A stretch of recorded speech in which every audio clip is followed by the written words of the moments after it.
शहबाज शरीफ या नून लीग की जितनी गवर्नमेंट है वो तो सारे हैं ही भिखारी। इन्होंने जब भी जो है गवर्नमेंट किया या तो अमेरिका से भीख मांगी है या फिर नरेंद्र मोदी से। इंडिया के लोग पाकिस्तान में आते हैं या पाकिस्तान के लोग इंडिया में जाते हैं तो कहते हैं ये वाली चीज बड़ी जबरदस्त है वहां पर, या ये वाली चीज बड़ी वो खराब। लेकिन क्या इन लोगों ने ऐसा किया कि इन्होंने अपनी बेस, अपनी इकोनॉमी, अपनी चीजों को स्ट्रॉन्ग किया है और एक वर्ल्ड में इन्फ्लुएंस इस वक्त रख रहे, एक होल्ड किया हुआ है चीजों को दुनिया भर की। मुझे लगता है कि इस दफ़ा तो इन लोगों की डील होगी मुल्क बेचने की। मुल्क बेचेंगे और यहाँ से भाग जाएंगे। पहले तो ये होता था छोटी छोटी करप्शन करते रहते थे। इस दफ़ा इन्होंने एक ही करप्शन करनी है, मुल्क बेचना है और भाग जाना है यहाँ से। किसको बेचेंगे, ज्यादा चांसेस किसको हैं?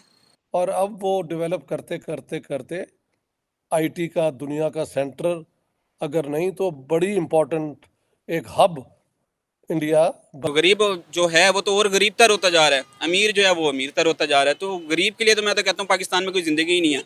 इसके बरक्स अगर आप पाकिस्तान की स्टोरी देखें तो पहले दिन से झगड़ा यही था कि ना इलेक्शन करवाए, ना कॉन्स्टिट्यूशन बनाया। इतना तो देखा जाए अभी जो इलेक्शन हुए हैं, जो लीडर चुने हैं अवाम ने, वो तो आया ही नहीं है। तो वो गलत है, गलत है। मैंने भी जिसको वोट दिया था वो नहीं आए। तो नहीं, हमने भी जिसको वोट दिया था वो नहीं आए। तो हालात तो बेहतर हो ही नहीं सकते। आपने कहा कि हालात तब बेहतर होंगे जिसको अवाम चुने फिर जो है वो लीडर बने, लेकिन वो तो लीडर ही नहीं बना। पाकिस्तानी वर्कर्स के पास तो वो एजुकेशन ही नहीं है। नून लीग का झुकाव हमेशा इंडिया की तरफ रहा है। जब भी नून लीग ने बात की है, उन्होंने कहा है कि हम दौरे हुकूमत में जब आएंगे तो इंडिया के प्राइम मिनिस्टर नरेंद्र मोदी को एक बार फिर पाकिस्तान में इनवाइट करेंगे। तो क्या लगता है एक बार फिर से इंडिया और पाकिस्तान के दरमियान जो ट्रेड रुकी हुई है, जो मामला ठंडे पड़े हुए हैं, दोबारा से नॉर्मलाइज हो जाएंगे? मुझे तो लगता है कि शहबाज शरीफ या नून लीग की जितनी गवर्नमेंट है वो तो सारे हैं ही भिखारी। इन्होंने जब भी जो है गवर्नमेंट किया या तो अमेरिका से भीख मांगी है या फिर नरेंद्र मोदी से। तो जब तक इमरान खान था, इमरान खान ने तो स्टैंड लिया है पाकिस्तान के लिए। उसने कहा कि ताल्लुकात जो है हम बरकरार नहीं रखेंगे जब तक कश्मीर के इशू को रिजॉल्व नहीं किया जाएगा। लेकिन इनसे हमें कोई उम्मीद नहीं है, क्योंकि ये तो बेचने पे हैं तो पाकिस्तान को ही बेच देंगे। इनका तो कोई दीन ईमान ही नहीं है। तो मेरा तो यही पॉइंट ऑफ व्यू है कि मुझे नहीं लगता कि ये पाकिस्तान के हक में कोई बेहतरी कर सकते हैं। अच्छा, आप क्या कहेंगे नरेंद्र मोदी साहब की इस मुबारक बात पर? मुझे लगता है कि इस दफ़ा तो इन लोगों की डील होगी मुल्क बेचने की। मुल्क बेचेंगे और यहाँ से भाग जाएंगे। पहले तो ये होता था छोटी छोटी करप्शन करते रहते थे। इस दफ़ा इन्होंने एक ही करप्शन करनी है, मुल्क बेचना है और भाग जाना है यहाँ से। किसको बेचेंगे, ज्यादा चांसेस किसको हैं? जहाँ से इनको जहाँ से पैसे मिलेंगे इन्होंने बेच देना है। इंडिया के लोग पाकिस्तान में आते हैं या पाकिस्तान के लोग इंडिया में जाते हैं तो कहते हैं ये वाली चीज बड़ी जबरदस्त है वहां पर, या ये वाली चीज बड़ी वो खराब। लेकिन क्या इन लोगों ने ऐसा किया कि इन्होंने अपनी बेस, अपनी इकोनॉमी, अपनी चीजों को स्ट्रॉन्ग किया है और एक वर्ल्ड में इन्फ्लुएंस इस वक्त रख रहे, एक होल्ड किया हुआ है चीजों को दुनिया भर की।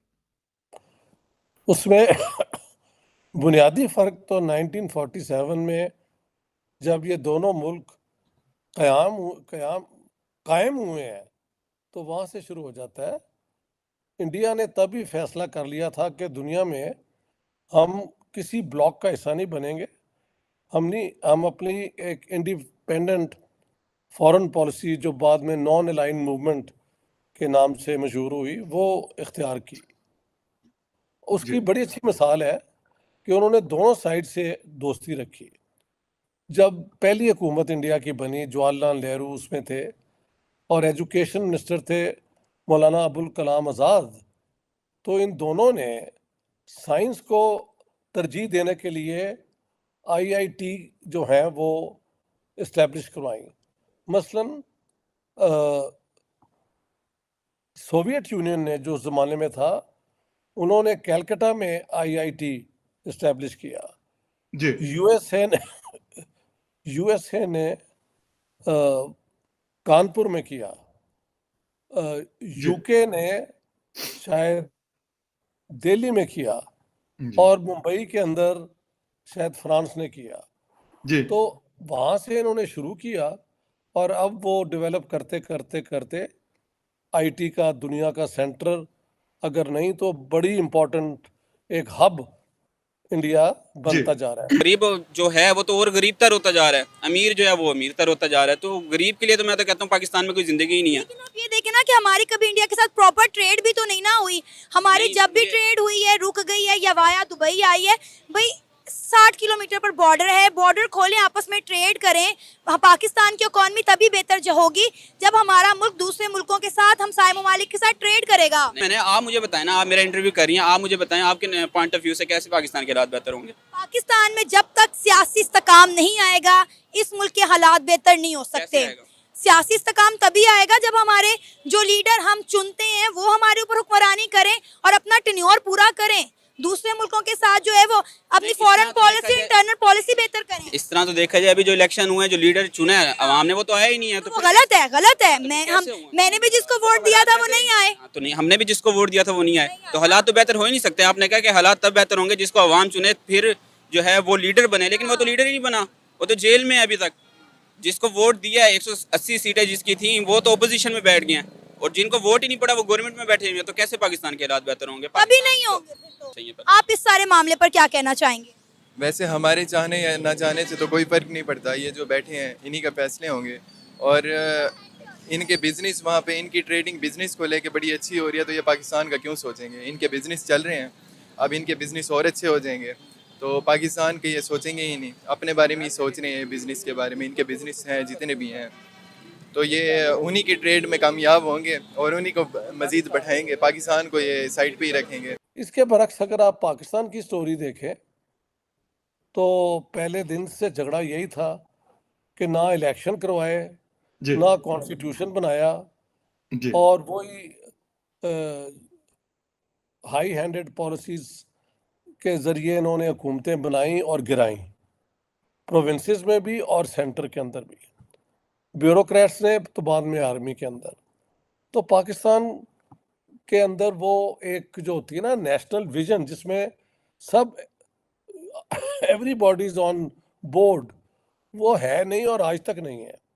यानी एंटी इंडिया होना अगर सबको इकट्ठा करता है तो वो कोई पर्पस तो नहीं ना सर्व करता। या वो मौलवियों से पूछे तो वो एक अपना एक्सट्रीम फंडामेंटलिस्ट इस्लाम की बात करते हैं, कुछ लोग कुछ और बात करते हैं, तो आज तक उसी झगड़े में हम फंसे हुए हैं। बिल्कुल तो ये बड़ा फर्क है। और इंडिया में देखें, मैं तो पहले 1979 में आया था, सही, मैं तब से इंडिया आना शुरू किया है, तो मैं जबरदस्त। तो देखता हूँ कि बहुत बहुत तरक्की इन्होंने की है, the soft image of India. और देखें, फॉरेन इन्वेस्टर जो है इंडिया को बहुत बड़ी मार्केट भी देखता है, और वहाँ पे टेक्निकल स्किल्स अब जी लोगों के इतने हैं कि अगर वो एडवांस जी इंडस्ट्री लाएं तो उसको चलाने के लिए इंडियंस जो है ना वो इस काबिल है। इसके बरक्स जब चाइना ने बिल्कुल सीपेक के जरिए कोशिश की तो उन्होंने चाइनीज वर्कर्स इसलिए लाए, कहा कि पाकिस्तानी वर्कर्स के पास तो वो एजुकेशन ही नहीं है, वो स्किल्स ही नहीं है जो ज़रूरी हैं मॉडर्न मशीनरी को इस्तेमाल करने के लिए। तो पाकिस्तान में इन्होंने इन चीज़ों पर कोई तवज्जो नहीं दी। और फिर तुम भी जानते हो और मैं भी जानता हूँ जी कि सर, हुकूमतों ने जिस तरह लूट मार की है ना, एग्री। इंडिया में भी लूट मार होती है बेशक, लेकिन उनके किसी प्राइम मिनिस्टर या उसकी कभी आप खबर नहीं सुनेंगे, नो नेवर। चाहे वो बीजेपी की हो, चाहे वो अपना कांग्रेस के हों या किसी और बिल्कुल पार्टी। जी हमारे यहाँ तो सबके पास केस होता है, कभी वो केस विड्रॉ कर लिए जाते हैं, कभी वो दोबारा लगा दिए जाते हैं। जी बिल्कुल अब आज एक की खबर है, सुप्रीम कोर्ट ने कहा है कि जुल्फिकार अली भुट्टो की जो हैंगिंग है वो जो एक अनसेफ डिसीजन बिल्कुल थी। अब आप अनफेयर ट्रायल हुआ है। जी, अनफेयर ट्रायल। अब आप देखें, जहां आप कैपिटल पनिशमेंट ले आते हैं तो उसके बाद उन्होंने हैंग कर दिया, जी तो भुट्टो साहब को दोबारा जिंदा तो नहीं कर सकते, बेशक बेशक। उन्हें कॉम्पनसेट करने के लिए। हाँ जी दोस्तों, मुझे उम्मीद है कि ये वीडियो आपको पसंद आया होगा। वीडियो पसंद है तो प्लीज़ हमारे YouTube चैनल को जरूर सब्सक्राइब कीजिए। इसी प्रकार का भविष्य में वीडियो देखने के लिए चैनल को सब्सक्राइब कीजिए। हमारे इस YouTube चैनल पे आपको इससे भी ज़्यादा इंटरेस्टिंग वीडियो भविष्य में देखने को मिलता रहेगा। तो प्लीज़ हमारे YouTube चैनल सोच टाइम्स को सब्सक्राइब कीजिए, वीडियो को लाइक कीजिए, इस वीडियो को अपने दोस्तों के साथ जरूर शेयर कीजिए। नमस्कार, फिर मिलेंगे अगले